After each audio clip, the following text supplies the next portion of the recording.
আমাদের প্রেমের কথা চ্যানেলটির সকল প্রকারের পাঠ গল্প দেখতে আমাদের চ্যানেলটি সাবস্ক্রাইব করে পাশে থাকা বেল আইকনে ক্লিক করুন। 8 এপ্রিল দুপুর 3:40 সিএনজি ধরে থেরাপির উদ্দেশ্যে রওনা হয়েছিল সানা। রোদে জিম ধরা দুপুরের ভেতর চুপচাপ বসেছিল প্রিন্সের পাশে। আচমকা জিজ্ঞেস করল সানা, সিএমএইচ হাসপাতাল চেনো ভাইয়া? চিনি। কেন? ওখানে নিয়ে চলো আমাকে। হঠাৎ সিএমএইচ কেন যাবে? কি কাজ ওখানে? মুখটা নুইয়ে সানা বসে থাকলো কিছুক্ষণ। প্রিন্স বুঝতে পারল কিছু একটা আছে, এমন কিছু যা সানা লুকাতে চাইছে। বছর তিনেকের বড় ভাই সে। এবার স্নিগ্ধ গলায় জানতে চাইল, কে ভর্তি ওখানে? সরাসরি চোখে তাকাতে পারল না সানা, ধীরে বলল, বিশেষ কেউ না, মানে পরিচিত, ফরিদপুরেরই ছেলে, আমার প্রাইভেট টিচারের ক্লোজ ফ্রেন্ড। মাঝে একবার আমাদের ক্লাস নিয়েছিল সে, ওই থেকেই চেনা আর কি। খুব ক্রিটিক্যাল অবস্থায় আছে সিএমএইচে, তাই ভাবলাম একবার দেখে আসি। সানা যতই নিজের আবেগ ঢাকার চেষ্টা করুক বা আসল সত্য কথাগুলো শুনে বুঝে গেল প্রিন্স লোকটা ওর জীবনের সাধারণ কেউ নয়। তাছাড়া ওর কণ্ঠে কোনো জেদ নেই, কিন্তু একটা আবেগ লুকিয়ে আছে স্পষ্ট। সেটা ধরতে সময় লাগলো না প্রিন্সের। গম্ভীর স্বরে জিজ্ঞেস করল, ওর নাম কি? শারফান সায়াফ। ফেসবুকে যে ভাইরাল হয়েছে, যার নামে হ্যাশট্যাগ হচ্ছে? নীরবে সানা মাথা নেড়ে সায় দিল। একটু যেন চিন্তায় পড়ে গেল প্রিন্স, জিজ্ঞেস করলো, কোন ইউনিটে আছে জানিস? না, তুমি খুঁজে নিতে পারবে না? এমনভাবে জিজ্ঞেস করলো যেন একটা ছোট বাচ্চার আস্থার জায়গা খুঁজছে। প্রিন্সের মায়া লাগলো। এমনিতেও সে ফুপাতো সব বোনের মাঝে ওকে বেশি পছন্দ করে ওর স্বচ্ছ মনটার জন্য। উপরন্ত ওর জীবনে দুর্ঘটনায় স্নেহটা আরও বেশি কাজ করে তার। ওর সরল দৃষ্টি আর সৎ সুরের কথা শুনে মমতা আরও বেড়ে গেল। হাসলো না, সান্ত্বনাও দিল না, শুধু বলল, হাই প্রোফাইল রোগী হলে নিরাপত্তা করা হয়। লোকটা একজন এমপির ভাতিজা আর শিল্পপতির ছেলে, বা নিজেই একজন শিল্পপতি। অপরাধী ধরতে গিয়ে সে আহত হয়েছে। এখন মিডিয়া কভারেজের মধ্যে আছে নিশ্চয়ই। সেখানে ঢুকবি কি করে? আর গার্ডিয়ান পারমিশন ছাড়া দেখতে পারবি বা কি করে? পারবো না। হতাশা ফুটে উঠল সানার চেহারায়। মুখটা একদম ঘুরিয়ে নিল, আর কিছু বলল না। প্রিন্স গভীরভাবে ওর দিকে তাকিয়ে থাকলো কিছুক্ষণ, তারপর ফোনটা বের করে কাউকে কল দিল। রিসিভ হতেই হঠাৎ বলে উঠল, সাইম ভাই, আমি প্রিন্স বলছি। ওপাশ থেকে জবাব আসার পর আধা মিনিট সৌজন্য আলাপ চলো, তারপর আসল কথা পারল প্রিন্স। ভাই, সিএমএইচে আমার একজন বন্ধু ভর্তি আইসিইউতে, একটু দেখতে আসছি। ভিজিটর পাস ম্যানেজ করে দেওয়া যাবে? স্যাম লোকটা নিরাশ করলো না প্রিন্সকে। ফোনটা রাখতেই অবাক চোখে তাকালো সানা। Visitor pass? সেখানে ঢুকতে হলে ওদের কাছ থেকে এক্সটার্নাল টোকেন লাগে। আমি তো আর এমপি না। তবে চিন্তা করিস না, এক ভাই কাজ করে ওখানে, ও ম্যানেজ করে দেবে বলেছে। কাছে ঘেরা ইউনিট থেকে দেখা যাবে পেশেন্টকে। তারপর সিএনজি ঘুরিয়ে ওরা রওনা দিল সিএমএইচের দিকে। গত দুদিনে দ্বিধা, কষ্ট, অপরাধবোধ সব মিলিয়ে এমনভাবে বিষণ্ণ জালে জড়িয়েছিল সানা, ওর মনে হচ্ছিল শ্বাসটাও নেওয়া কঠিন হয়ে যাচ্ছে। দোদুল্যমান মনে সিদ্ধান্ত নিতে পারছিল না কিছুই। নিজেকে বোঝাচ্ছিল চিরতরে ভুলে যাওয়া দরকার ওই লোকটাকে, ভুলে থাকাই ভালো। কিন্তু সারাটাক্ষণ রায়হানের বলা কথাগুলো মনের মধ্যে ঘুরপাক খাচ্ছিল। আজ সেই চেষ্টাই করছে ও। দ্বিধাহীনভাবে মনের দরজাটা এবার খুলে দেবে, দেখবে শারফানকে দেখার পর ওর মনটা কী চাই, জবাবটা নিশ্চয়ই পেয়ে যাবে তখন। ফেসবুকে দিনভর শারফান সংক্রান্ত সব স্ট্যাটাস, ওর ছবি, নিউজ, লিঙ্ক চোখে পড়ছে ওর। জিসানের আবেগ ঘন পোস্টের পর আচমকা জাবির পুরনো ও নতুন ছাত্রছাত্রীদের মধ্যে আলোড়ন তৈরি হয়। তাই একযোগে হ্যাশট্যাগ শুরু করে ফেসবুকে, শীর্ষ ট্রেন্ডিং টপিকে পরিণত করে শারফানকে। ওর সকল বন্ধুমহল, শুভাকাঙ্ক্ষী, ওকে স্নেহের চোখে দেখা শিক্ষকসহ বহু মানুষই নিজেদের অনুভব প্রকাশ করেছে নিজ নিজ টাইম লাইনে। যাদের মাঝে ছিলেন অমিত, তার লেখায় উঠে এসেছে, যাদের ধরার মতো সাহস কিংবা আগ্রহ প্রশংসনের ছিল না, যাদের কুকর্মের প্রমাণ কোনো গোয়েন্দারা ইউনিটের হাতেও ছিল না, সেই সূত্রের পর্দা ফাঁস করেছে ফরিদপুরের এক দুঃসাহসী ছেলে, আরফান আরায়ান। আমি তার জন্য অন্য কোনো পরিচয় দিতে তাকে চেনাতে চাই না। আমি তাকে জানাতে চাই যে ভাই নিজের ছোট বোনের অপমানের জবাব দেওয়ার থেকে শুরু করে দেশের অগণিত মেয়ের নিরাপত্তার জন্য ঝুঁকি নিয়েছে সেই ভাইকে। সাবেক সেনা অফিসার হওয়ায় তার পোস্টটি শেয়ার হচ্ছে প্রচুর। শারফানের সেই সাহসিকতা সমগ্র ফরিদপুরবাসীকেও করেছে গর্বিত। ফরিদপুরের ছাত্র সমাজও তাই অংশ নিয়েছে হ্যাশট্যাগে। এজন্যই ফেসবুকে চোখ রাখলেই বারবার শারফানকে দেখতে পাই সানা। এমনকি ফারনাজ কবিরের শাস্তির দাবিতেও ট্রেন্ড শুরু হয়েছে। Pay for শারফান, justice for his sister, justice for যারা। একের পর এক ফেসবুক শেয়ার, শারফানের ছবির নিচে হাজারো প্রার্থনা। সব দেখে অজান্তে চোখ ভিজে উঠছিল সানার। শারফানকে ভুলে থাকার কথা ভেবেছিল বারবার, কিন্তু নিজের হৃদয়ের শব্দ, নিজের মনের ভেতরের দোলাচল থামাতে পারেনি সে। তাই সিদ্ধান্ত নেয় নিজেকে বুঝতে হলে শারফানকে দেখতে যেতে হবে ওকে। সিএমএইচে পৌঁছানোর পর প্রিন্স ফোনে যোগাযোগ করলো সাইমের সঙ্গে। তাকে সমস্ত বিষয় ব্যাখ্যা করলো সে। সানার মানসিক ট্রমা, শারফানের সঙ্গে ওর পূর্ব পরিচয়, তাকে দূর থেকে দেখার ইচ্ছা, সবটা শুনে স্যাম রাজি হয়ে গেল সাহায্য করতে। মিনিট 10 পরই হাসপাতালের মেন লবির রিসেপশনে পৌঁছালো ওরা। প্রিন্স কাউন্টারে গিয়ে নিজের আইডি কার্ড দেখে সাইন করে নিল, পরিচয় দিল সংশ্লিষ্ট বড় ভাইয়ের রেফারেন্সে।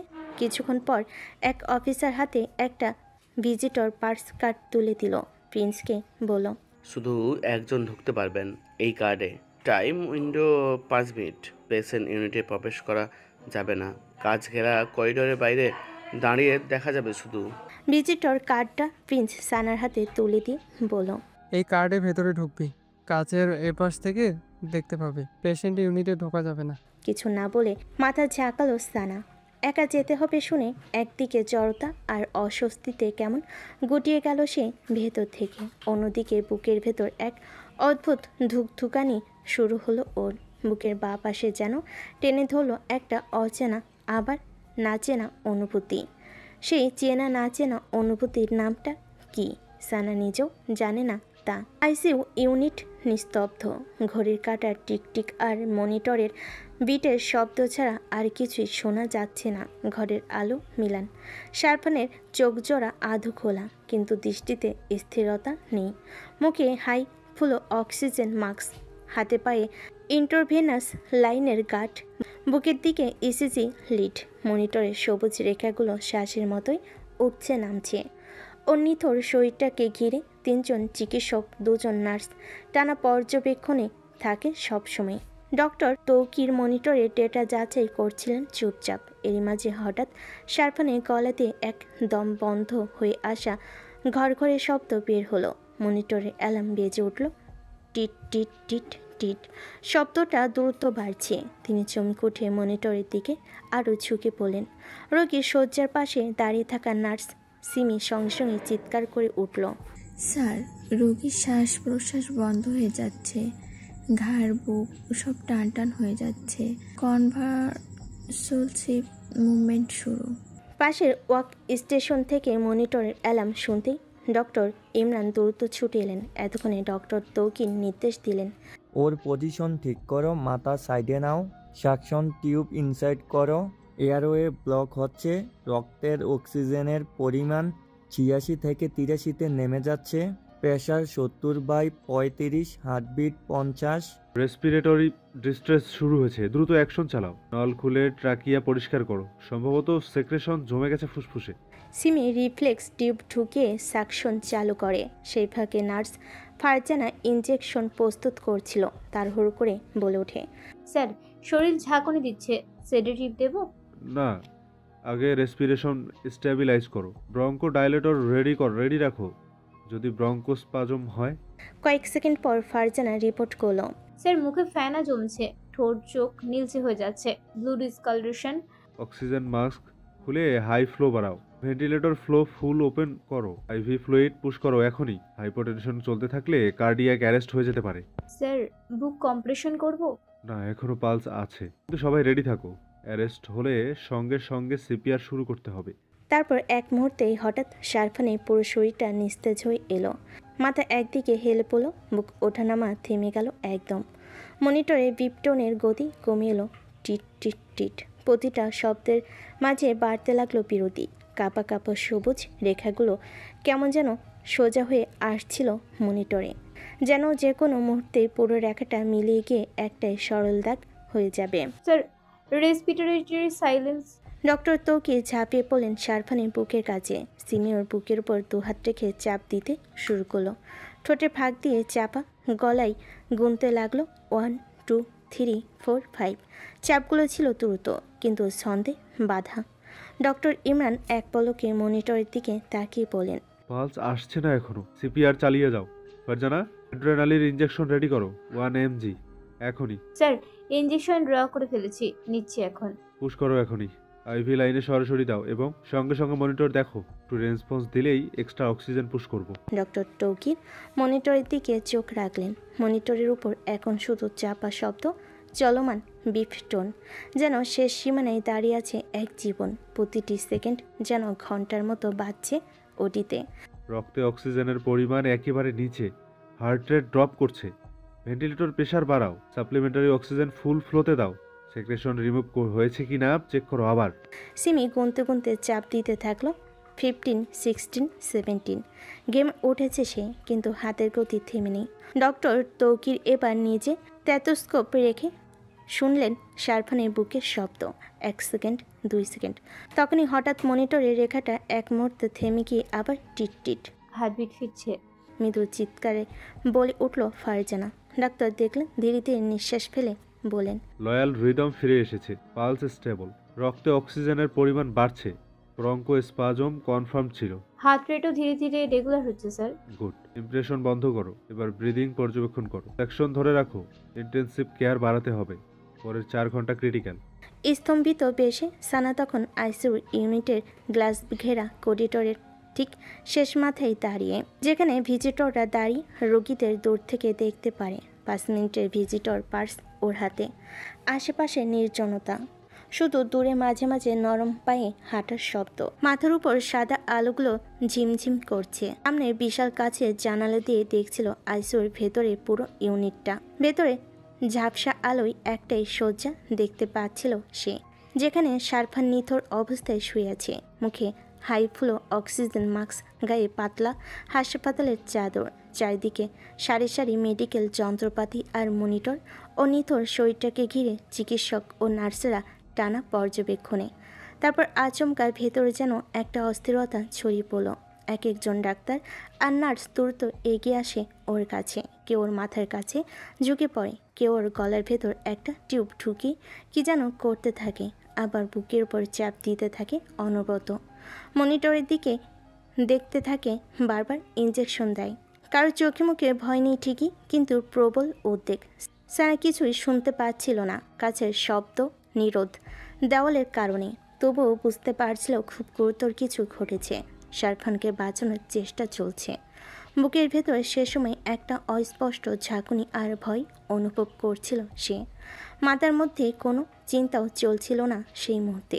শুধু দৃষ্টিটা আটকে ছিল কাছের ওপারে শুয়ে থাকা ছেলেটার উপর। পায়ের তলা থেকে মাটি সরে পড়ার অনুভূতি হয়নি ঠিকই, কিন্তু ওর মনে হচ্ছিল সময়টা থেমে গেছে। কেউ যদি পাশেই গলা ফাটিয়ে কিছু বলতো, তবুও সে হয়তো শুনতে পেত না। এই সেই মানুষ যে ওর জীবনের গভীরতম ক্ষতটা দিয়ে গেছে। তবুও তাকে এমন নিঃসহায় মৃতপ্রায়ের মতো দেখে বুকের পা পাশে একটা ভারী মোচড় দিয়ে উঠল ওর। কিসের একটা ভার যেন গলায় এসে আটকে রইল, অথচ চোখে কোনো জল এলো না কারণ মনটা এখনও শারফানকে ক্ষমা করার মতো স্থির হয়নি। হৃদয়টা এখনও প্রস্তুত নয় ভুলে যাওয়ার জন্য। ক্ষমা করবে কি না তাও সে জানে না। তবু এই মুহূর্তে মন থেকে একটাই কথাই শুধু উঠে এলো, ও যেন বেঁচে থাকে। এই বেঁচে থাকাটা ওর জন্য নয়, ওর ভালোবাসার জন্য নয়, এটা জারার জন্য, শারফানের মা বাবার জন্য, আর সেই অপরিণত ভালোবাসার স্মৃতির জন্য, যা একদিন ওর মনে জন্ম নিয়েছিল স্বীকৃতি না পেল। হঠাৎ এক মুহূর্তের জন্য ওর দৃষ্টি সরে গেল কাচঘেরা করিডোরের উল্টো দিকে। আইসিইউর ঠিক বাইরের করিডোরে রাখা সিটিং এরিয়ার এক নারী মেঝেতে বসে আহাজারি করছেন। তাকে সামলাতে চেষ্টা করছেন আরও 2 জন মহিলা, তারাও কাঁদছেন। পাশে দাঁড়িয়েছেন সাইফুল সাহেব, বড্ড ক্লান্ত দেখাচ্ছে তাকে। চোখে এক অদ্ভুত শূন্যতা, চুপচাপ তাকিয়ে আছেন কাছের ওপারে। যেন কিছু দেখছেন, আবার কিছুই না। তার শরীর কাঁপছে, আর চেহারায় এমন এক স্থবিরতা যেন কিছুই বুঝে উঠতে পারছেন না। পাশে এক নার্স হাত ধরে তাকে কষ্ট সৃষ্টে শান্ত রাখতে চেষ্টা করছে, আর কিছু বলছে। রিহান সহ আরও দুজন পুরুষকেও দেখা গেল সাইফুল সাহেবের পাশে।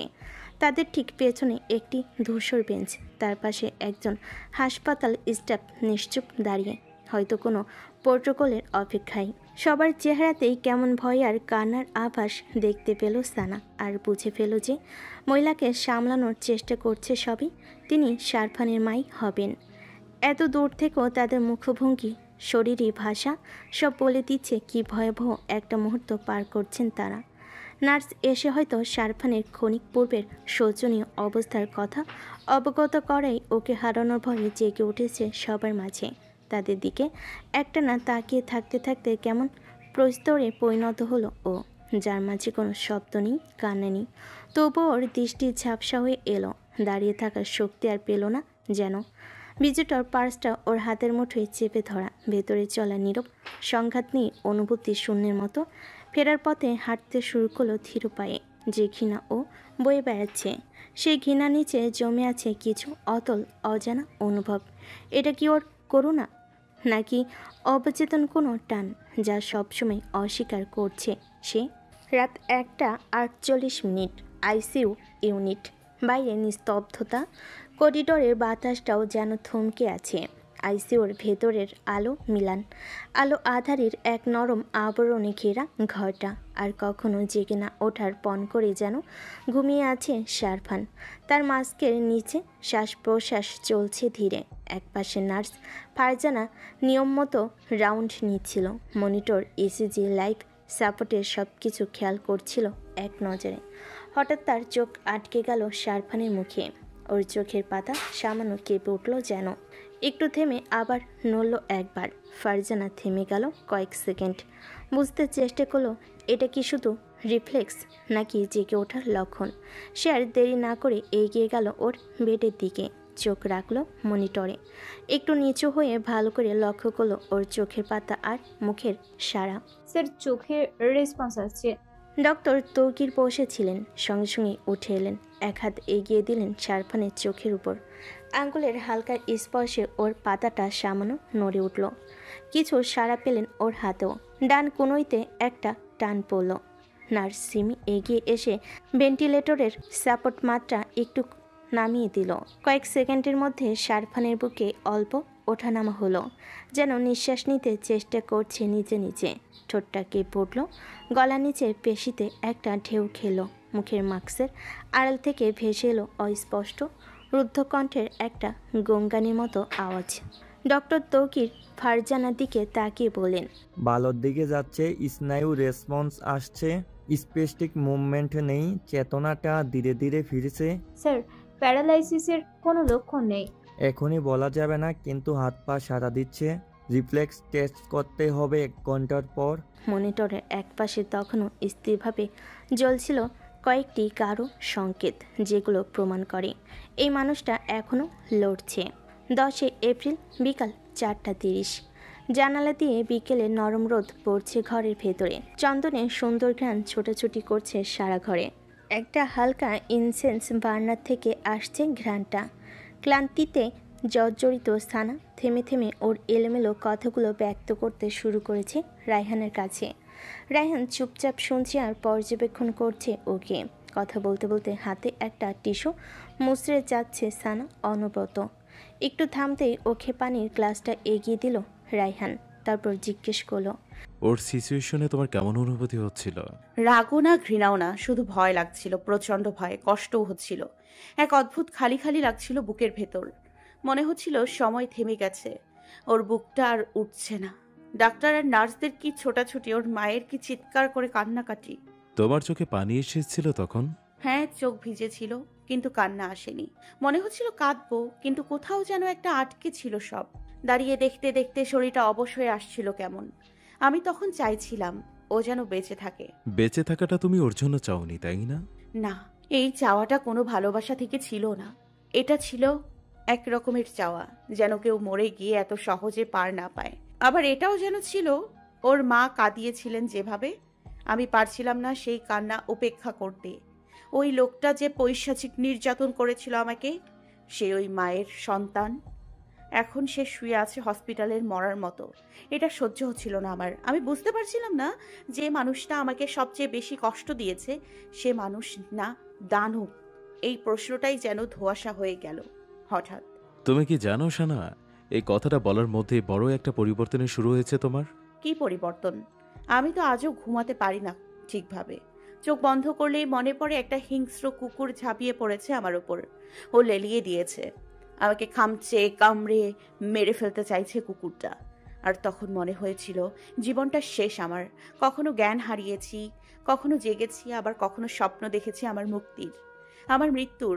আমি ক্ষুধার কষ্ট কি তা জেনেছি, কিভাবে ও আমায় যোগ ভর্তি পুকুরে ফেলে শাস্তি দিয়েছিল। আমি এখনো এসব স্বপ্ন দেখি। আমার তখন মনে হয় আমি ওর জন্য ঘৃণা ছাড়া আর কিছু অনুভব করি না। ক্ষমা করতে পারবো না ওকে। তুমি তাকে ক্ষমা করোনি, কিন্তু তুমি এক নতুন অনুভূতির মুখোমুখি হয়েছ। তোমার ভেতরের মানবতা তার মৃত্যুর আশঙ্কায় কেঁপে উঠেছে। এটা দুর্বলতা নয়, এটা পোস্ট ট্রমাটিক কম্প্যাশন সিনড্রোম।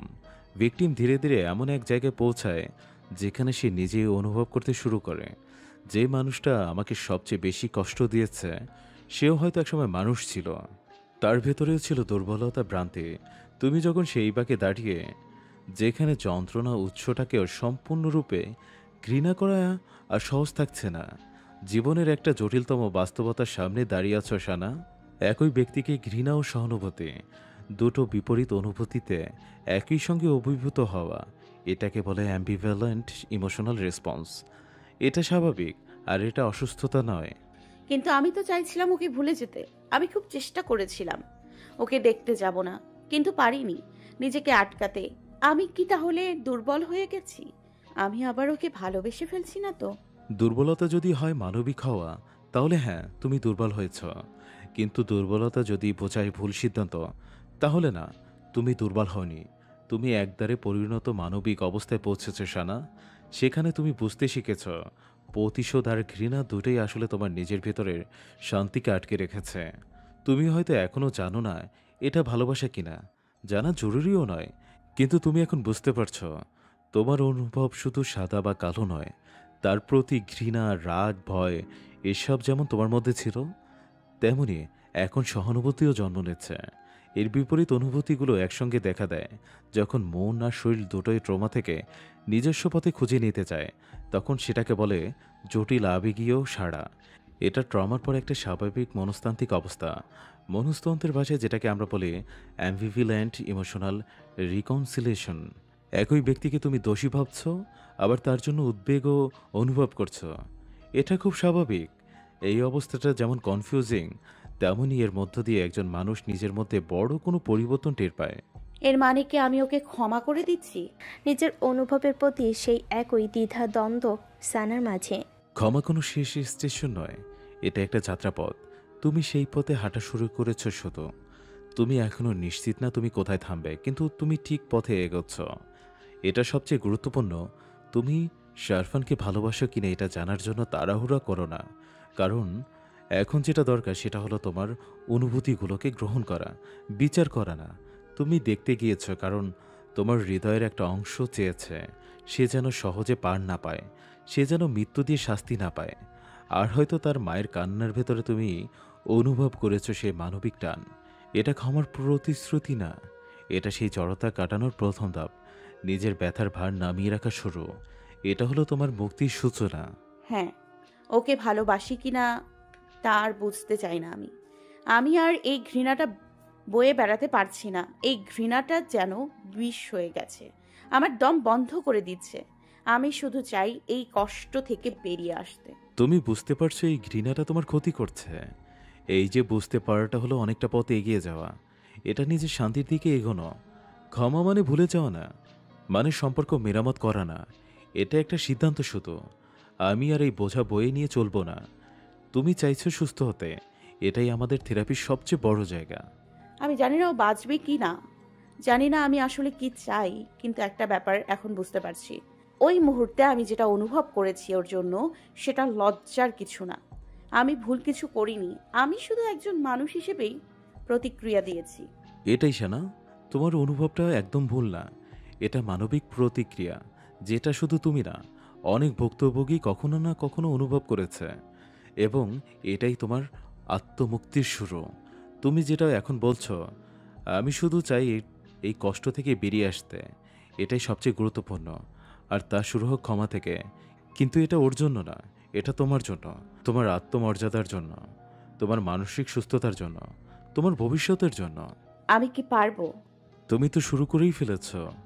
ক্ষমা কোনো শেষ সিদ্ধান্ত নয়, এটা একটা ধীর প্রক্রিয়া, যার মধ্য দিয়ে তুমি ধীরে ধীরে নিজের অনুভূতিগুলো বুঝতে শেখাও, আর যেটা তোমার ভেতরের ভার কিছুটা হালকা করে। CMH ICU unit. শারফান যখন প্রথম চোখের পাতাটা সামান্য নড়ালো, হাতে পায়ে সামান্য সাড়া দিল, তখনই ছিল অপারেশনের পঞ্চম দিন। ওই সামান্য কাঁপনটুকুই ছিল যেন কোনো মৃতপ্রায় মানুষের ভেতর থেকে উঠে আসা ধুকপুক শব্দ। তারপর অপারেশনের 6 থেকে 11তম দিন। এই সময়টা ওর শরীর ও মন দুই যেন কুয়াশার মধ্য দিয়ে হাঁটছিল। শ্বাস নিতে গেলে ফুসফুসে ব্যথা অনুভব করছিল। পেটের অস্ত্রোপচারের জায়গা থেকে মাঝে মাঝে সামান্য রক্তপাত হচ্ছিল। পায়েও ছিল তীব্র ব্যথা। মাটিতে পা রাখার প্রশ্নই আসে না সেখানে। তবুও শ্বাস প্রশ্বাস স্বাভাবিক হতে শুরু করলো ধীরে ধীরে। নাকের নল দিয়ে অক্সিজেন চলতে লাগলো। মুখ থেকে মাস্ক সরানো গেল। মাঝে মাঝে চোখ খুলে তাকাতে লাগলো।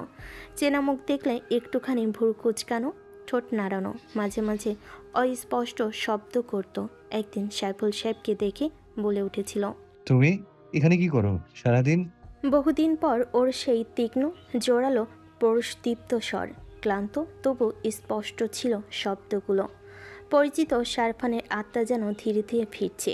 চিকিৎসকেরা স্বস্তি পান, কারণ এত বড় শারীরিক ট্রমার পর সবচেয়ে বড় ভয়টাই ছিল ওর মস্তিষ্ক ঠিকভাবে কাজ করবে তো। 12 থেকে 14তম দিনের মাঝে আবারও খানিকটা সুস্থ হয় শারফান। ডাক্তাররা সাহস করে ওকে আধা উঠিয়ে বসানো শুরু করলেন। দুপাশ দিয়ে কুশন দিয়ে ঠেসে বসানো হতো। ওর শরীর তখনও দুর্বল, কিন্তু মাথা পরিষ্কার কাজ করে, কথা বলে স্পষ্টভাবে। কখনো নার্সকে জিজ্ঞেস করে, আমি কতদিন ধরে এখানে? তারপর নার্সকে জিজ্ঞেস করে, কবে ছাড়া হবে আমাকে? আবার নার্সকে ডেকে ঔদ্ধত্যের সুরে বলে, এই শুনুন, আমার পা ঠিক আছে তো? ওর কথাই স্বভাবজাত বিরক্তি আর অধৈর্যতা প্রকাশ পাচ্ছিল। অথচ নিজের দশা দেখে কোনো ভয়ই জাগেনি ওর চোখে। সেই পুরনো বদমেজাজ রাগ, ভেতরে সেই লড়াই করার সাহসিকতা আবার ফিরে আসতে শুরু করে। এরপর থেকেই 19তম দিনের মাঝে শারফান ঠান্ডা পানিতে গলা ভেজায়, ধীরে ধীরে অল্প করে তরল খাবার নেয়। ওর হাতের কাঁপুনি কমে আসে, চোখের দৃষ্টি স্থির, কথাবার্তা একদম গোছানো, যুক্তিপূর্ণ। তবে পা তখনও ড্রেসিং করা অবস্থায়। পায়ের ক্ষত স্থানে চাপ পড়তে দেওয়া নিষেধ। ফিজিওথেরাপি চলে কেবল রক্ত সঞ্চালনের জন্য। ওর তীক্ষ্ণ দৃষ্টিতে চিকিৎসকরা বুঝে নেন ছেলেটা ফিরেছে খুবই ধীরে, কিন্তু নিশ্চিতভাবে। অপারেশনের 20তম দিনে অবস্থার উন্নতি হলো। ডাক্তাররা ওকে জেনারেল ওয়ার্ডে নিতে রাজি হলেন না, কারণ ফুসফুস তখনও পুরোপুরি স্বাভাবিকভাবে কাজ করছিল না। তাই শ্বাস প্রশ্বাসের উপর নিয়মিত নজরদারি চালাতে হবে। পেটের ভেতরের ক্ষতগুলো পুরোপুরি শুকায়নি, মাঝে মাঝে ব্যথা ওঠে। পায়ের ক্ষত জায়গায় সংক্রমণ রোধে চলে নিয়মিত অ্যান্টিবায়োটিক। দিনরাত ওষুধ চলে স্যালাইনে, ইঞ্জেকশনে। আর সব কিছুর পাশাপাশি মানসিক আচরণও তখনও স্থিরতা পুরোপুরি আসেনি। 21তম দিনের ঘটনা। দুপুরবেলা সেদিন ওকে আধা উঁচু করে তোলা বেডে বসানো হয়েছিল। মুখে মাস্ক রাখিনি, কেবল নাকে পাতলা অক্সিজেন নল ছিল। গায়ে ছিল তখনও রোগীর গাউন, হাতে বাঁধা ছিল সাধারণ ক্যানোলা। গত সপ্তাহে সিভিলাইন সরিয়ে ফেলা হয়েছে, কারণ এখন আর তার শরীরকে আগের মতো জোর করে বাঁচিয়ে রাখতে হচ্ছে না। এখন শুধু একটু একটু করে পুরনো নিজেকে ফিরে পাওয়ার পালা। বুকের দিকে তখনও সংযোগ ছিল মনিটরের, ইসিজি প্যাড লাগানো। সেদিন দ্বিতীয় দিনের মতো মুখে অস্বাভাবিকভাবে তরল আর হালকা খাবার নিচ্ছিল। ওর পাশেই বসা ছিল সাইফুল সাহেব আর জেসমিন বেগম। দু চোখ ভরে তারা দেখছিলেন ওর খাওয়ার সময়টুকু। চামচটা মুখে তোলার সময় হাতটা মৃদু মৃদু কাঁপছিল শারফানের। তাই মা চেয়েছিলেন ওকে খাইয়ে দিতে, কিন্তু তখন চরম বিরক্তপূর্ণ চোখে একবার চাইতেই আর কোনো কথা বাড়ায়নি কেউ। দীর্ঘ 3 সপ্তাহ পর সেদিন প্রথম সন্তানের চোখে চোখ রাখতে চেষ্টা করেছিলেন সাইফুল সাহেব, কিন্তু শারফানি সেই চোখটা রাখতে পারছিল না। খেতে খেতে আর দৃষ্টিতে লক্ষ্য করছিল সে ভেজা চোখ, নিমেষহীন তাদের চেয়ে থাকাটা। বাপকে যে চিঠিটা লিখেছিল সেখানে সানাকে নিয়ে বলা কথাগুলোর জন্য ওই মুহূর্তে ভীষণ অস্বস্তি হচ্ছিল ওর, যেটা একসময় বেজে বিরক্ত করে তোলে ওকে। তারপর বাবার দিকে এক পলক চেয়ে থেকে হালকা ভুরকুচকে নিচু গলায় বলে ওঠে, তোমার কোনো কাজ কাম নেই? অফিসের পাট একেবারে চুকিয়ে বুকিয়ে দিয়ে এসেছো নাকি ভাইয়ের ঘাড়ে, নাকি এহসান ভম্বলের ঘাড়ে? ঘর সংসার ছেড়ে দুজনে সারাদিন তসবি ধরে জিকির করার দায়িত্ব নিয়েছো? হ্যাঁ। জেসমিন বেগম মুহূর্তেই ফুপি কেঁদে ফেলেন। সাইফুল সাহেবের গলায় কান্না এসে ঠেকে যায়। আনন্দ আর কান্না মিশে গলা থেকে কোনো শব্দই বের হয়নি। চোখের কোণ মুছতে মুছতে মনে মনে আল্লাহর দরবারে কৃতজ্ঞতা জানাতে থাকেন। আর জেসমিন বেগম কাঁদতে কাঁদতে বলেন, আমার বাচ্চাটাকে তুমি আর কোনো বালা মুসিবত দিও না ও খোদা। তুমি আমার বুকে ফিরিয়ে আসিস। আব্বা, আমার হাতে আবার একটু খা। ফিরে আসার কি আছে? মনিটরে গেছিলাম নাকি? খাওয়ানো লাগবে না, যাও তো নিজেরা খানাপিনা করো গিয়ে। এক একজনকে দেখতে লাগছে যেন দুর্ভিক্ষ লেগেছে। মুখের রেখায় ক্লান্তি, অথচ গলে ছিল ওর কপট গাম্ভীর্য। বলতে বলতে মুখটা ঘুরিয়ে নিয়েছিল জানালার দিকে, কারণ বাবা মায়ের এমন কোন অবস্থা আর তাদের চোখের পানিতে না চেলেও চোখটা ওর ভিজে উঠেছিল তখন। তা লুকাতে চোখ দুটো সরিয়ে নিয়েছিল দ্রুত। একপাশে দাঁড়িয়ে থাকা ডক্টর ইমরান সে সময় নরম গলায় বলেছিলেন, আপনাদের ছেলে ধীরে ধীরে সেরে উঠছেন। ব্রেন ফাংশন পুরোপুরি ঠিক আছে, সামান্য স্নায়বিক দুর্বলতা থাকলেও জটিল কিছু নয়। কথাটুকু শুনতেই তীক্ষ্ণ গলায় শারফান তখন বলে ওঠে, আমার সামনে কেউ আমার রিপোর্ট নিয়ে আলোচনা করবেন না, একদম বাইরে গিয়ে করুন। ওর এমন অপ্রত্যাশিত আন্তরিকতাহীন আচরণে সবাই থমকে পড়েছিল মুহূর্তেই। ডাক্তার বেশ বিব্রত আর অপ্রস্তুত হয়ে পড়েছিলেন। সাইফুল সাহেবের মুখে বিস্ময় থাকলেও চোখের জল আর ধরে রাখতে পারেননি। গড়িয়ে পড়ার সঙ্গে সঙ্গে মুছিয়ে নিয়েছিলেন। এটাই তো তার ছেলে, সেই তেরা দাম্ভিক রকচটা আর কাঠখোট্টা গলায় কথা বলা ছেলেটা ফিরে এসেছে পুরোটাই। ডাক্তার ইমরানকে তারপরে আবার জিজ্ঞেস করেছিল শারফান, এই জায়গায় যেন কতদিন আমি? আজ 21তম দিন। হাই ডিফ্রেন্সি ইমিউনিটি আছেন, পরিস্থিতি এখন স্ট্রাগল। জবাবটা দ্রুত দিয়েছিল নার্স সিমি। ডাক্তার ইমরান যে সাংঘাতিক গম্ভীর মুখ মানুষ, তার সঙ্গে কথা বলতে গেলে সবই হিসাব নিকাশ করে কথা বলে। আর তার মতো নার্সরা তো কথার আগে পরে স্যার জপতে জপতে বাড়াবাড়ি পর্যায়ে চলে যায়। শারফান যদিও রোগী, কিন্তু ওর জীবনকে ঝুঁকিমুক্ত করার জন্যই তো এই ডাক্তারের সঙ্গে কথা বলা উচিত ছিল কৃতজ্ঞতার সঙ্গে। সেখানে ওর অমন চাচাছোলা কথাই ভারী অবাক হয়েছিল সে। সিমিকে তখন আগা পাঁচতলা দেখে নিয়ে কেমন অনীহার সঙ্গে চোখ ফিরিয়ে নিয়েছিল শারফান। তারপর লম্বা করে শ্বাস টেনে নিয়ে একটা কিছুর হিসেব করছিল ভেতরে ভেতরে সিমির দিকে, আর না ফিরেই তারপর জিজ্ঞেস করেছিল, ডিসচার্জের জন্য কবে অনুমতি দেয়া হবে? স্যার, আগে হাঁটাহাঁটি করে দেখুন ঠিকমতো পারেন কিনা, তারপর কনসালটেশন বোর্ড ডিসিশন দেবে। তাড়াহুড়ো করার কিছু নেই। বিরক্ত ভঙ্গিতে শারফান চোখ জোড়া বন্ধ করে নেয়। তখন শরীরটা 21 দিন ধরে শুয়ে আছে ওর, অথচ তার থেকে বেশি কষ্টকর ছিল ওই 21 দিনের প্রতিটা মুহূর্ত। সময়টা যেন ওর সহ্যের সীমা অতিক্রম করছিল। পাটা একটু ঠিক হলেই সবাইকে রেখে বোধহয় ও চলে যেত একা একাই। সাইফুল সাহেব ওর মধ্যগতি সবটাই টের পাচ্ছিলেন তখন। গলায় একবার নকল কাশি তুলে পরিষ্কার করে নিয়ে রাজভারী কণ্ঠে ওকে বলছিলেন, এত চটপট করার কি আছে? কারো তো ঠেকা পড়েনি তোমাকে বসে বসে সেবা যত্ন দেবে অকারণে। অযথা কাউকে মেজাজ দেখালে ফল আরও খারাপ হবে তোমার। থাকার সময় বাড়বে বলে দিলাম। তোমাকে বাঁচিয়ে তোলা থেকে সুস্থ করা অবধি এই রুমে অবজারভেশনে থাকা প্রতিটি ডক্টর আর নার্স যে পরিমাণ ডেডিকেটেড ছিলেন তা ভুলবে না কখনো, মনে থাকে যেন। অমন চড়া হয়ে কথা বলতে দেখে জেসমিন বেগম একটু রেগে তাকিয়েছিলেন তখন স্বামীর দিকে। সেসব পাত্তা না দিয়ে সাইফুল সাহেব ছেলে অপরিণত আচরণ আর সব বৈশিষ্ট্যের বদনামের ঝাঁপি খুলে বসেন ডাক্তার ইমরানের কাছে, যাতে তিনি অপমানিত বোধ না করেন কখনো। উপরন্তু ছেলেকে শাসন করার পুরো অধিকার তুলে দেন তার হাতে। সবটা শুনে সে সময় খুব হাসেন ডক্টর ইমরান। যারাকে জানাতে নিষেধ করেছিলাম না? বাবার কথার মাঝপথে শারফান অসন্তোষ গলায় জিজ্ঞেস করে ওঠে। যারা এরই মাঝে একদিন দেখতে এসে কান্নাকাটি জুড়ে বসেছিল এমনভাবেই ভাইয়ের কাছ থেকে তাকে নড়ানোই মুশকিল হয়ে পড়েছিল সেদিন। তবে জবাবটা সাইফুল সাহেব দেননি, দিয়েছিলেন জেসমিন বেগম। তুই চিন্তা করিস না আমার সোনা আব্বা সেভাবে কিছু জানায়নি। ও জানে তুই ব্যবসার কাজে মালয়েশিয়া গিয়েছিস, আর আমরা তোর চাচার অসুস্থতার কথা বলে প্রতিদিন ওখানে আসতাম।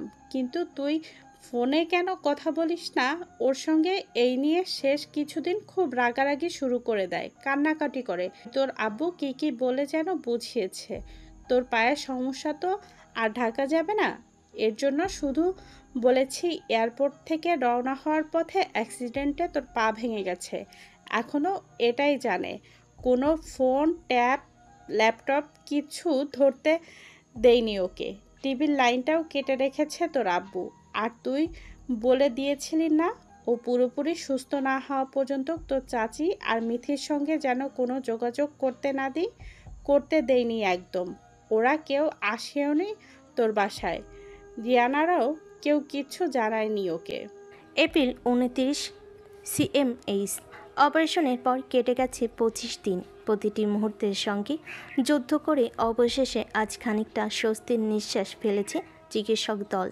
ভোরবেলা রাউন্ড শেষে ডাক্তার তৌকির ফাইল বন্ধ করে একবার তাকালেন শারফানের দিকে, তারপর শান্ত গলায় বলেন নার্সদের, ওর অবস্থা এখন বেশি স্টেবল, আজকে ওকে ডিআইপি ইউনিটে ট্রান্সফার করো। এই কথা জানার পর শারফানের পরিবার পরিজনদের মাঝে অনেকটা আশার আলো ছড়িয়ে পড়ল। ঠিক যেমন ভোরের আলো ধীরে ধীরে জানালে গলে ঘরে ঢুকে, তেমন করেই শারফান ফিরে এসেছে জীবনের দিকে। যদিও সম্পূর্ণ নয়, বুকের পাঁজরে পেটের নিচে সেলাইয়ের তাজা ক্ষতগুলো এখনও শুকায়নি পুরোপুরি। সবচেয়ে বেশি যন্ত্রণা দেয় ওর ডান পা, যেখানে এখনও বসানো আছে লোহার রড। চিকিৎসকেরা জানিয়ে দিয়েছেন হাঁটা একেবারে নিষেধ, কেবল দিনে একবার ফিজিওথেরাপিস্টের সহায়তায় কিছুক্ষণের জন্য স্কেচে ভর্তি দেওয়ানোর অনুমতি আছে। বেলা 11টার দিকে রোলিং স্ট্রেচারে করে শারফানকে আনা হলো ভিআইপি ইউনিটের কেবিনে।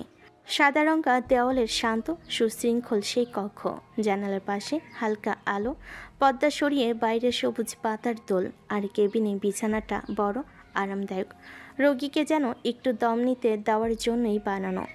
পাশেই নার্স কল বেল, অক্সিজেনের পাইপলাইন, মনিটর, ইনফিউশন স্ট্যান্ড সবই প্রস্তুত। শারফানকে তোলা হলো নতুন বিছানায়, মাথার নিচে নরম বালিশ, এক প্রান্তে ব্যান্ডেজ করা ডান পা, যার নিচে ছোট্ট একটি সাপোর্টিং প্যাড দিয়ে রাখা আছে। চারপাশে তাকিয়ে দেখতে থাকলো ও। জায়গাটা পরিবর্তন হয় প্রথমবার ওর মনে হলো মৃত্যুর অন্ধকার থেকে একটু দূরে এসেছে সে, যেন আলোর নিচে ফিরে এসেছে আবার। যদিও হাসপাতালে থাকাটাই ওর জন্য বিতৃষ্ণার। এতদিন আইসিইউ আর নিরবিচ্ছিন্ন পর্যবেক্ষণে করা ঘেরাটোপে ছিল সে। এখন একটু বেশি আলো, একটু বেশি নীরবতা, যেন বলে দিচ্ছে এই যুদ্ধটা এখনও শেষ হয়নি, কেবল একটু বিরতি। এখানে যতদিন থাকতে হবে ততদিনই ওর মনে হবে সুস্থ স্বাভাবিক জীবনে এখনও যায়নি ও। আর এটাই ওর সবচেয়ে অপছন্দের। কিছুটা সুস্থ হওয়ার পর থেকে ক্ষণে ক্ষণে ওকে দেখাই খানিকটা উদাসীন, বিষণ্ণ। আজ সকাল থেকে তেমনই লাগছিল। শরীরের অস্থিরতার মতো মনটাও যেন একটা অদৃশ্য অস্থিরতায় সর্বক্ষণ ছটফট করে। আত্মীয় স্বজন, বন্ধুবান্ধব একে একে এসে দেখা করে যাচ্ছে সবাই। আর সাইফুল সাহেব আর জেসমিন বেগমকে ঘন ঘন আসতে বারণ করে দিয়েছে ও। দুজনের শরীরই ভেঙে পড়েছে অনেকটা। কটা মাসের ঝড়ঝাপটাই তাদের বয়সটা যেন 3 ধাপ এগিয়ে গেছে। ওর রাগারাগি চেঁচামেচির কাছে টিকতে না পেরে তাই দুজন বাধ্য হয়ে সকালের দিকটাতে আর আসেনি। ও মানুষটা ছিল তো বদরাগী। এই ঝক্কিতে মানসিকভাবে ওর আচরণ আরও বেশি অস্থির হয়ে উঠেছে। কেবল বাবা মাই নয়, যে কারোরই সাথে হঠাৎ হঠাৎ রাগারাগি করছে সে। আবার কখনো তীব্র বিরক্তি প্রকাশ করছে, তো কখনো আবার একেবারে নীরব। বাবার কঠোর নিষেধাজ্ঞাকেও অমান্য করে কখনো কখনো নার্স বা ডাক্তারদের প্রতিও আচরণ ঠিক রাখতে পারছে না সে। তাই কাউন্সেলিংয়ের প্রয়োজন ওর অত্যাধিক, কিন্তু কোনোভাবেই ওকে থেরাপির জন্য রাজি করতে পারছে না কেউ। তাই শেষমেশ আজ জিসান দায়িত্ব নিয়েছে ওকে বোঝানোর জন্য। কেবিনে এখন এই মুহূর্তে রিহানও আছে। সামাজিক যোগাযোগ মাধ্যমে কটা দিন কী পরিমাণ আলোড়ন তৈরি করেছিল শারফানের নামটা, তা নিয়ে গল্প করলো ওরা শারফানের কাছে। এতে ভবিষ্যতে ফারনাজের জামিন পাওয়ার সুযোগ একেবারেই বন্ধ হয়ে গেছে। রাজন বাবলু তো গ্রেপ্তারি, হাত পা ভেঙে বাসায় পড়ে থাকা দীপুকেও আটক করেছে পুলিশ। কিন্তু এসব শোনার পরও শারফানের মুখে কোনো বিশেষ পরিবর্তন নেই। চোখে এক গভীর শূন্যতা, ব্যান্ডেজ করা পায়ের দিকে চেয়ে যেন সে ডুবে আছে নিজের জগতে। তা দেখে জিসান মূল কথাতে ঢুকে পড়ল, মৃদু ধমকে বলল, এ বেটা, তোর মনে এখন নতুন কি চলছে আবার? হ্যাঁ, সবই তো করলি, ওদের আধমরা করলি, নিজেও মরতে মরতে বাঁচলি, আরও কিছু বাকি আছে? সায়াপ, আমাদের কাছে অন্তত বল কি হচ্ছে তোর ভেতরে। কিন্তু শারফান নিরুত্তর। একটু আগেও ওদের সঙ্গে ভালো লাগছিল ওর, কিন্তু এই মুহূর্তে হঠাৎ সেই ভালো লাগা গায়েব হয়ে গেল। এক একা বসে নিচের ভাবনে ডুবে থাকতে ইচ্ছে করছে শুধু, তা প্রকাশ করলো না। জবাব না পেয়ে রিহান এবার বলল, দেখ, তুই আর কিচ্ছু নিজের মধ্যে চাপা রাখবি না। ভাবনা চিন্তা যা করেছিস তা শেয়ার কর, প্রয়োজনে সর্বোচ্চ সহায়তা করবো তোকে, কিন্তু একা একা আর কোনো কিছু করতে যাস না। তোর বোনটা আর বাপমার কথা ভাবিস, দোহাই লাগে তোর। তুই যে কত বড় হারামি, সব জানিয়েও সেদিন তুই কিছুই জানাস নাই আমাকে। আমি যদি জানতাম তুই একা ঢুকবি কামরাঙ্গীর জ্বর, বের হওয়ার সুযোগ দিতাম তোকে। তোকে হাতে পেলে ওরা কি করতে পারে সব বুঝেও এমন বোকামি কেন করতে গেলি বলতো? হঠাৎ ফিসফিসানের সুরে জবাবটা দিয়ে শারফান তাকালো একবার তাদের দিকে, তারপর জানালার বাইরে চেয়ে নিজ আগ্রহী বলে গেল, কোনো কিছুতেই এক ফোঁটা শান্তি পাচ্ছিলাম না। কত মানুষের লাইফ হেল্প করে দিয়েছি, কিন্তু কখনো ওরকম অশান্তিতে থাকিনি। কোনো না কোনো কারণে তারা দূষিত ছিল বলেই হয়তো মন ছটফট করেনি ওদের ক্ষতি করতে। লাস্ট কটা দিনে আমি যে কিসের মধ্য দিয়ে যাচ্ছিলাম বলতেও পারছিলাম না কাউকে। মনে হচ্ছিল কোনো বাতাস শূন্য পাথরের গুহায় চাপা পড়ে আজকে আমি। শ্বাসটা নেয়া দিনে দিনে কষ্টকর হয়ে যাচ্ছিল। বোধহয় ও আমাকে নিজে থেকে কোনো শাস্তি দিলে এতটা যন্ত্রণায় পড়তাম না, কিন্তু আমার বিচারের ভার ও আমাকেই দিল। কি বিচার করব আমি নিজের? কোন শাস্তিটা দিলে আমি আমার অপরাধের যোগ্য বিচার করতে পারবো ভেবেই পাচ্ছিলাম না। আমার মনে হচ্ছিল নিজেকে শাস্তি স্বরূপ যাই দেব তাই কম পড়বে ওর কষ্টের কাছে, ওকে করা মানসিক শারীরিক নির্যাতনের কাছে। তাই প্রথমে ভেবেছিলাম রাজন বাবলুকে ধরিয়ে দেওয়ার পর ওর বাবার সামনে গিয়ে দাঁড়াবো। নিজে যেহেতু নিজের শাস্তি নির্ধারণ করতে পারছিলাম না, তাই ওর পরিবার যা শাস্তি দিতে চাইবে তাই মেনে নেব। এর মাঝে আবার রিয়েলাইজ করলাম আমার বোনের কষ্টের কারণটাও তো আমি। আমার প্রতিশোধ পরায়ণ মানসিকতা, কি হিংস্র এক জানোয়ার আমি, যাদের আমি ভালোবাসি অথচ তাদের জীবন ছারখার হওয়ার পেছনে একমাত্র আমিই দায়ী। সেদিন কামরাঙ্গীর চর যাওয়ার আগে মনটা হঠাৎ এমন উতলা হলো সানাকে দেখার জন্য। রায়হান ভাইকে রাগিয়েই ওর মুখোমুখি হলাম, তাই দেখলাম ওকে একটু সময়ের জন্য। মন ভরছিল না, কিন্তু তাও চলে এলাম দ্রুত, কারণ আমি ওর চাউনিতে নিজের প্রতি যে ঘৃণা দেখেছি তা সহ্য করতে পারছিলাম না। কিন্তু আগেও ওর ওই চোখে নিজের জন্য রাগ, বিরক্ত, ঘেন্না সবই রেখেছি আমি।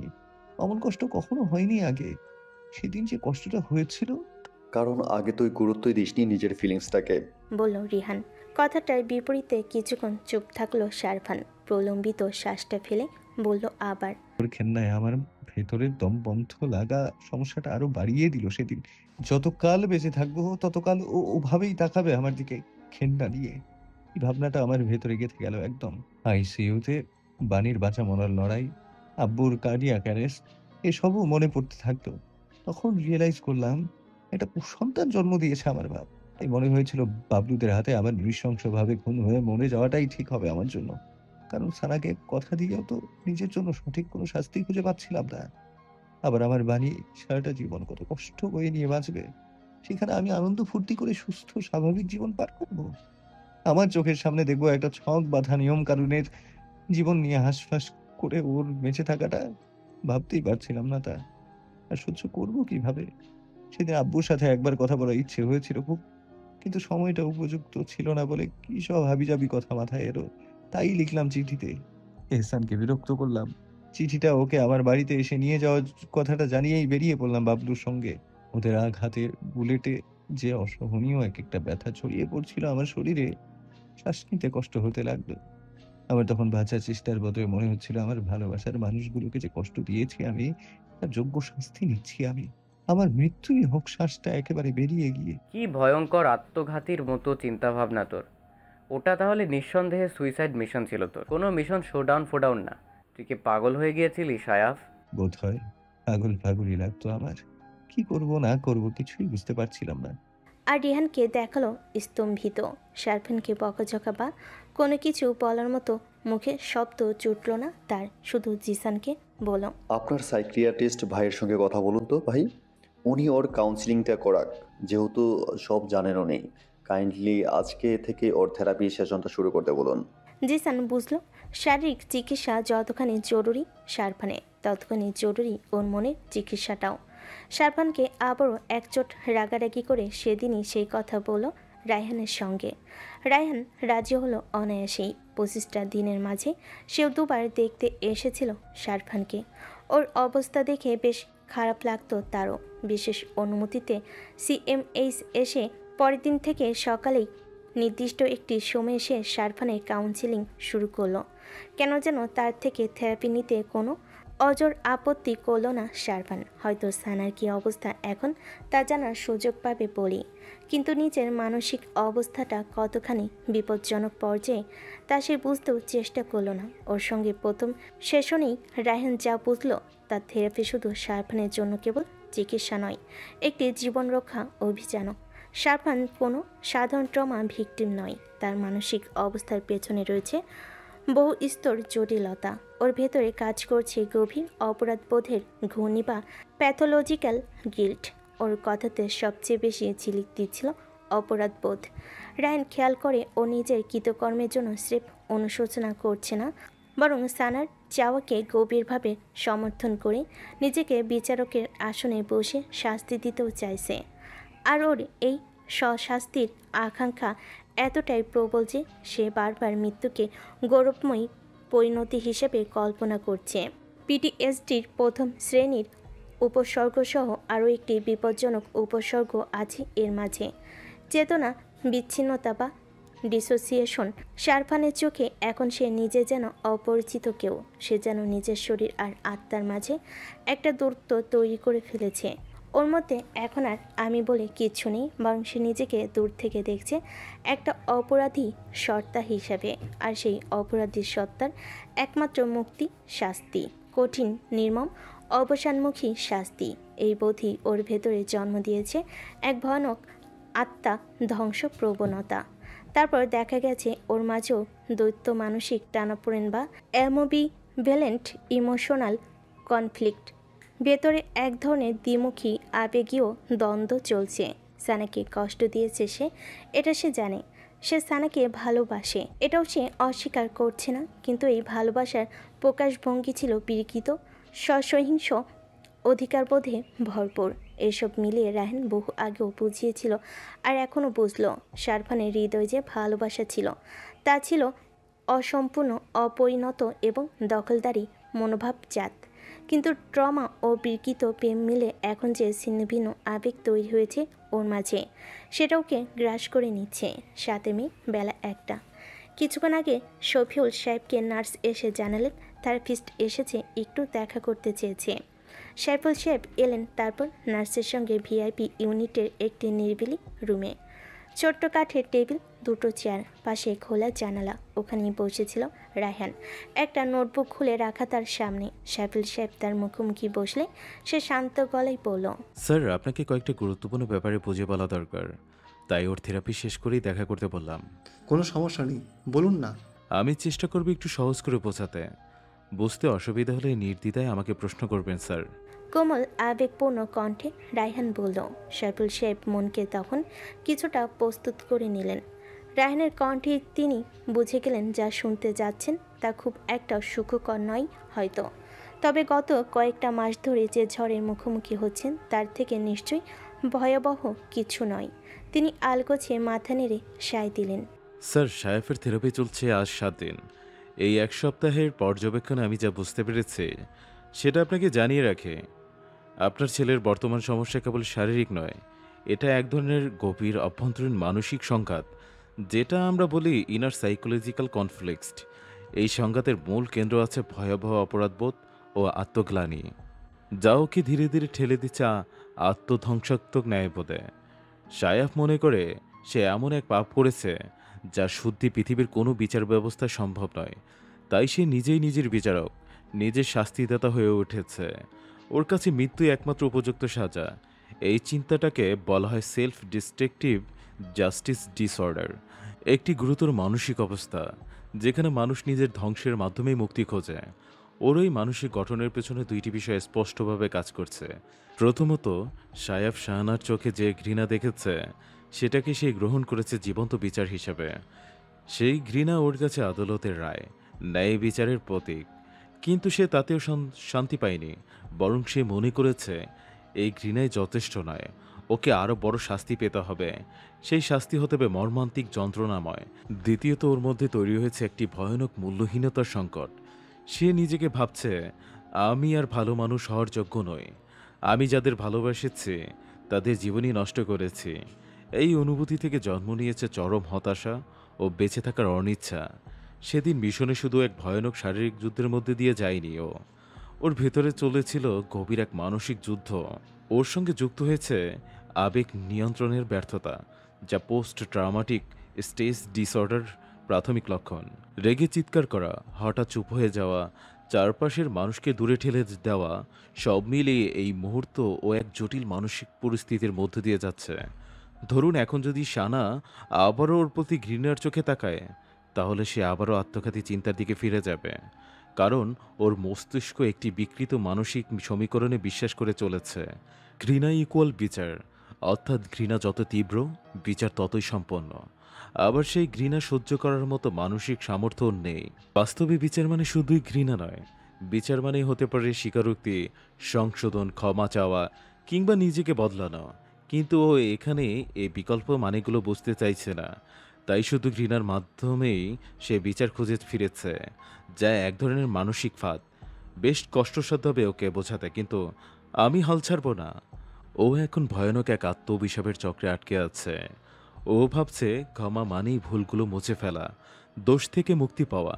তাই সে ক্ষমা পেলে যেন নিজের শাস্তি কমে যাবে, আর সে নিজেকে শাস্তি দিতে চায়।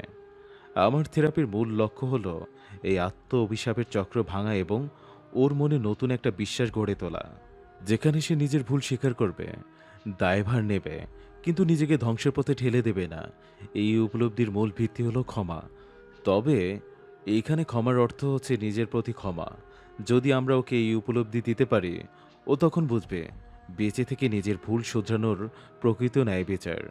তখন ও আর নিজের ধ্বংসক শান্তি খুঁজবে না, বরং নতুন জীবন গড়তে চাইবে।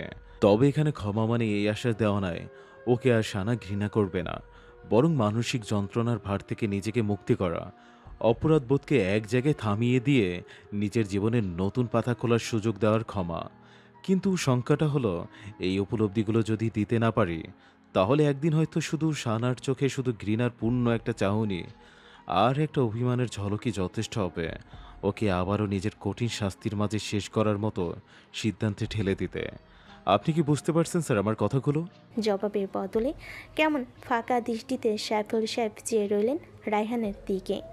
অনেকক্ষণ কোনো কথা বলতে পারলেন না। তারপর একটা পর্যায়ে স্বগোক্তির মতো বলে উঠলেন, আমার ছেলে তো এমন নাজুক হৃদয়ের ছিল না, প্রচণ্ড কনফিডেন্ট, ইন্টেলিজেন্ট আর স্ট্রং মেন্টালিটিও। সে ছেলে কবে থেকে এত আবেগী আর দুর্বল সত্তার হলো? আমার কথা শেষ হয়নি স্যার, পুরোটা শুনুন, তাহলে ওর অবস্থান পরিষ্কার হবে। জিসান আর রিহানের সঙ্গে কথা বলে ওর ব্যাপারে যতটুকু জেনেছি, জীবনে অনেকেই ক্ষতিগ্রস্ত করেছে, কিন্তু তাদের প্রতি কখনই ওর ভেতরে কোনো অপরাধবোধ তৈরি হয়নি, কারণ সেসব মানুষকে ও দেখেছে টার্গেট হিসাবে, ক্ষমতার খেলায় বাধা বা প্রতিপক্ষ হিসাবে। ফলে ওর মস্তিষ্ক তাদের ক্ষতিকে যুদ্ধক্ষেত্রের নিয়ম হিসেবে ব্যাখ্যা করেছে। অনুশোচনা তৈরি হয়নি কখনো। কিন্তু শানা ছিল এই গণ্ডের বাইরে, ওর অচেতন আবেগের কেন্দ্রবিন্দু শানা।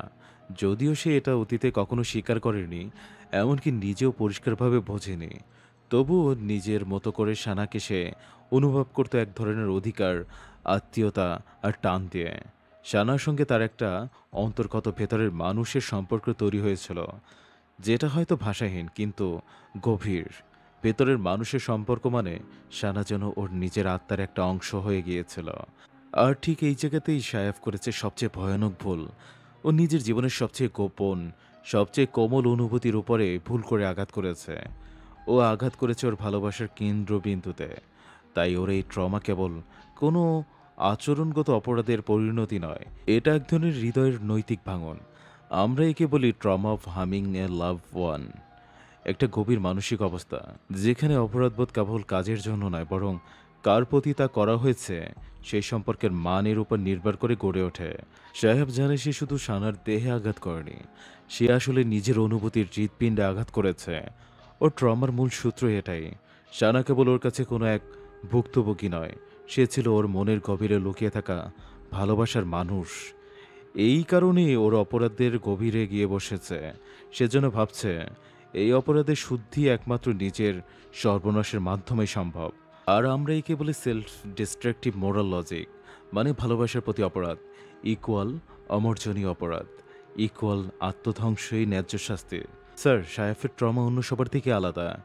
যেখানে অন্যরা অত্যাচার সহিংসিতার শিকার হলে, অথবা কোনো ভয়াবহ পরিস্থিতির প্রত্যক্ষদর্শী হলে, অথবা কারো মৃত্যু, ক্ষতি বা বিচ্ছেদ দেখলে ট্রমাটাইজ হয়, কিন্তু ওর ক্ষেত্রে এই ট্রমার উৎস পুরোপুরি আলাদা। এখানে সে নিজের অত্যাচারকারী, নিজেই ভুল বোঝা মানুষ, আবার একই সাথে তার ভিতরে ছিল ভালোবাসার গোপন বীজ, এবং এখানেই সে একটা জটিল মানসিক অসামঞ্জস্য, নিজের ভালোবাসার মানুষকে ধ্বংস করে ফেলার ভয়ঙ্কর অপরাধবোধ, আর তার জন্য আত্ম অভিশাপ। এমন ট্রমা সাধারণত পিটিএসডির চেয়েও বেশি গভীর। সায়েফ দুর্বল হয়ে পড়েনি, সে নিজের ভালোবাসার মানুষকে কষ্ট দিয়ে বড় একটা মানসিক ধাক্কা খেয়েছে আসলে। এখন আমাদের কাজ হলো ওকে এমন একটা মানসিক ভিত্তি দিয়ে সাহায্য করা যাতে সেই গ্লানিকে শাস্তি নেয়, বদলে যাওয়া শক্তি হিসেবে নিতে শেখে।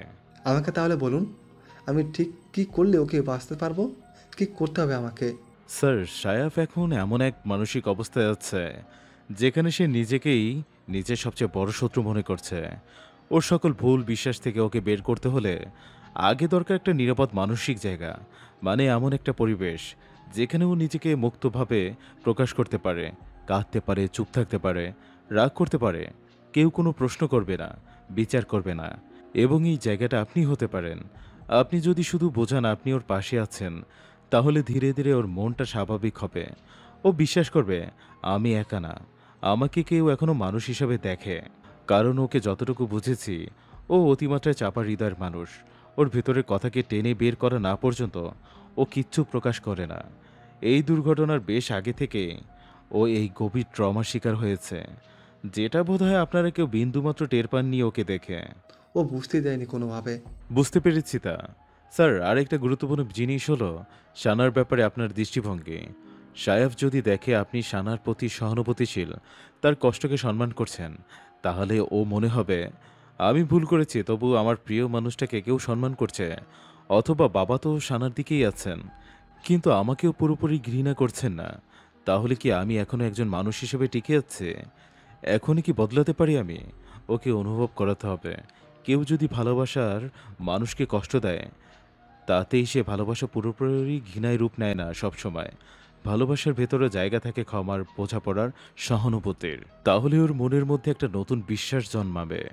আমার ভালোবাসা মানেই হয়তো আমার প্রতি সানার ঘৃণার অনুভূতি না, শুধু হয়তো এখনও সম্পর্কটাকে পুরোপুরি শেষ হয়ে যায়নি। এই অনুভবটা ওর আত্মাকে একটু হলেও প্রশান্ত করবে। কিন্তু আপনি যদি উল্টোটা বলেন সানাই আসলে দোষী, তাহলে সায়াফ ভাববে সে যে কষ্ট দিয়েছে তাকেই সবাই অপমান করছে, মানে তার অপরাধকে চাপা দিতে সবাই মিলে ভুক্তভোগীকেই দোষারোপ করছে। তাহলে এই অনুভূতি ওকে আরও বেশি পাপী, নষ্ট, অযোগ্য ভাবাবে। তাই স্যার, এখন আপনার সবচেয়ে দরকার একজন বিচারকের মতো কঠোর হওয়া নয়, দরকার একজন বাবা হয়ে বন্ধুর মতো হয়ে ওঠা। এমন একজন যার পাশে দাঁড়িয়ে সায়াফ নিজেকে মানুষ হিসেবে ফিরে পেতে শেখে। মেয়েটাকে ভালো না বাসলে ওর চিন্তাভাবনা আজ এমন হতো না, তাই না?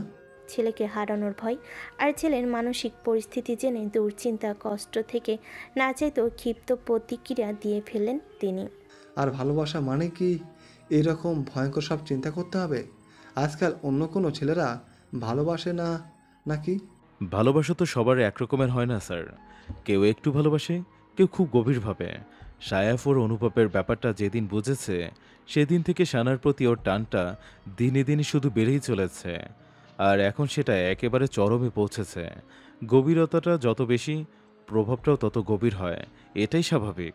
ও এরকমই বাবা, ও ভালোবাসলে একদম উজাড় করে বাসে। ওর জীবনে অন্য কোনো দুর্বলতা নেই। দুর্বলতা ওর ভালোবাসার মানুষগুলো, মানে আমরা, সেটা কাজে প্রকাশ করে ফেলে। প্রচণ্ড পসেসিভ আর প্রোটেক্টিভ থাকে আমাদেরকে নিয়ে। এজন্যই তো ফারনাস কবির, রাজন এদের উপরে প্রতিশোধ নিতে উঠে পড়ে লেগেছিল। কিন্তু যেখানে আজ ও নিজেই আঘাত দিয়ে ফেলেছে ওর ভালোবাসার মানুষকে, সেখানে তাই নিজেই নিজের প্রতি প্রতিশোধের পূর্ণ হয়ে উঠেছে। নিজের ভালোবাসার মানুষদের সঙ্গে হওয়া অন্যের কাছে ও নিজেকে ছাড় দিতে রাজি না। এ পর্যায়ে রায়হান পেশাদার মনোরোগ চিকিৎসক থেকে বেরিয়ে এসে একজন সাধারণ মানুষ হিসাবে বলল,